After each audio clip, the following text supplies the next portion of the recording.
এবং এই press club প্রতিষ্ঠা করতে গিয়ে প্রথম সৈয়দ রসুল স্যারের পাশাপাশি যার সবচেয়ে বেশি অবদান ছিল তিনি আজও আমাদের মাঝে বেঁচে আছেন। আমরা সৌভাগ্যবান এবং আজকে ইফতার মাহফিলে স্যারকে দাওয়াত দেওয়া হয়েছে। এই জায়গা গ্রহণ করতে গিয়ে এই প্রেস ক্লাবের ঠিকানা করতে গিয়ে যার সর্বোচ্চ অবদান স্যারের পাশাপাশি সৈয়দ পাশাপাশি আমাদের বাঁশপাড়া উপজেলার সাবেক উপজেলা চেয়ারম্যান এবং আমার শ্রদ্ধেয় স্যার বাঁশপাড়া হাই স্কুলের প্রধান শিক্ষক আলহাজ জুদমিয়া স্যার, তিনি আমার ডাইনে বসা আছেন।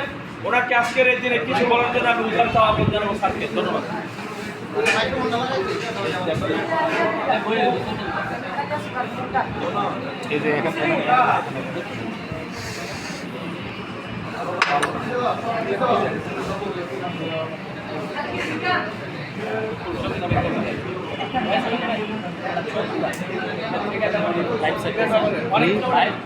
বুঝি না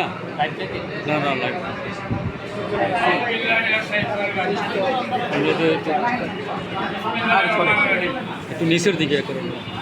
সম্মানিত সাংবাদিক কেন্দ্র, আসসালামু আলাইকুম। আজকের এই উৎসবে আমি ধন্যবাদ করছি। একটি কথা মনে রাখতে হবে যে একতাই বল।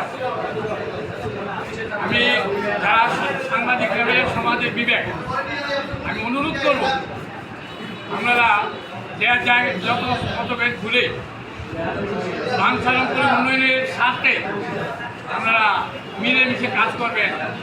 কারোর সাথে শত্রুতামি না, যারা শত্রুতামি করতে চায় তাদেরকে বুঝিয়ে তাদের কনভিন্স করে দেশ দলের কাজে লাগান। আমার মনে হয় যে এখন আমাদের যেই সুযোগ আছে, আমরা ইচ্ছা করলে বাঞ্ছা করে কিছু করতে পারবো। এই সময় যদি আমাদের মধ্যে কোনো বিভেদ থাকে, আমরা নিজেরা যদি বিভেদ করি তাহলে দেশের উন্নয়ন হবে। আমি বাঞ্ছার স্বার্থে আমাদের যেই মন্ত্রী মহোদয় আছেন, ইচ্ছা করলে এখন আমরা বাঞ্ছার অনেক কিছু কাজ করতে পারি। আর যদি আমাদের মধ্যে বিভেদ থাকে, আমাদের দলাদলি থাকে, তাহলে আমরা সেই কাজ করতে পারবো না।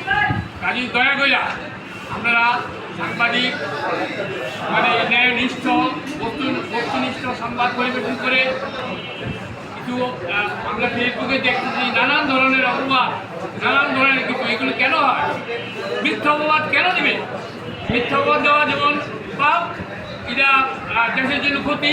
আমি অনুরোধ করব যারা এই ধরনের মিথ্যা অপবাদ ছড়াচ্ছে তাদেরকে কনভিন্স করে তাদেরকে পথে আনেন, দেশের উন্নয়নের কাজে লাগান, আপনি বাঞ্ছার উন্নয়নের কাজে লাগান। আমি এই যে প্রেস ক্লাবের কথা বলা হচ্ছে, বাঞ্ছার প্রেস ক্লাবের যিনি উদ্যোক্তা ছিলেন জনাব সৈয়দ রসুল সাহেব, আমার অত্যন্ত ঘনিষ্ঠ লোক ছিলেন এবং উনি যেগুলো কাজ করতেন আমাকে সাথে নিতেন। ওনার বদৌলতে এই প্রেস ক্লাব প্রতিষ্ঠা করেছে। আমি আজকে ওনার ভাষার সত্যি কামনা করছি এবং সেই স্বার্থে আমি সবাইকে অনুরোধ করব আমরা হানাহানি না করে বুদ্ধিমত্তা খাটিয়ে দেশ দলের কাজে আপনার নিয়োজিত থাকবেন। যারা বুঝেন তাদেরকে বুঝিয়ে দলে আনবেন। দেশের স্বার্থে আপনারা হানাহানি না করে আপনারা সঠিক একটি করে আমাদের মন্ত্রী মহোদয়কে সহযোগিতা করুন। এই সুবর্ণ সুযোগ আমরা হারাবো না। এই ব্যক্ত করে সবাই মিলে দোয়া দিই।